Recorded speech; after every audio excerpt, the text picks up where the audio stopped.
আমলখি গছৰ বতাহে আমালৈ উটুৱাই আনিছে টেপৰ টেঙাৰ গোন্ধ। আমাৰ মাতবোৰ কথাৰ কলহত কঁপিছে। সৰাগুৰি চাপৰিত যেনেকৈ কপে মাদৰী বনৰ সুহুৰি, মাটিয়ে মেথনি বান্ধি মাহ হালধি বটিছে। নদীখনে আজি কাক নুৱাব? মেঘে বিজুলীয়ে উন্দোলাই আনিছে আকাশ। গাজনিয়ে গছকিব আজি পথাৰৰ পিঠি। ইমান ধুমুহাটো থাকিবনে জ্বলি দুপৰীত চাকি? সাকু বগাই অহা টোকাৰীৰ মাতটো আমাৰ মাতৰে তেতেৰা লাগিছে।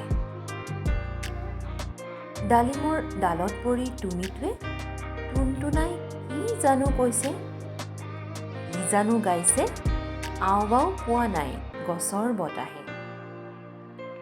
মাত শুনি মন বুজা উজু কথা নহয়। কোন কাহানী বাই আমি এৰি থৈ আহিলোঁ কলংকপিলিৰ দলং, ধনশিৰিৰ ঢৌ। ভৰ দুপৰীয়া চাউল সিজোৱা ধৰি টোপনিয়াই থাকোঁতে এতিয়াও শুনা যেন পাওঁ ৰসঢলা পথাৰৰ উফে। এতিয়াও কাণত বাজে দীপ্তিমাহীৰ সেই খেলেঙি মুখৰ ৰ'দ ঘাই পৰকাল কথা।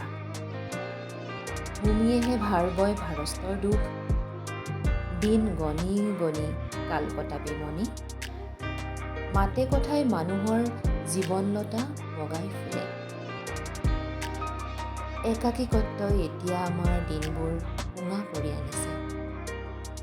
অস্থিৰ অনিদ্ৰাই ছুটি কৰি আনিছে উশাহৰ আয়ু। তথাপি জীৱন দিছে জুবিনৰ গানৰ এচেৰেঙা ৰঙাই। মাতবোৰ কপাই জীৱনক জীয়াই আমি উপচাই থৈছোঁ কথাৰ কলহ।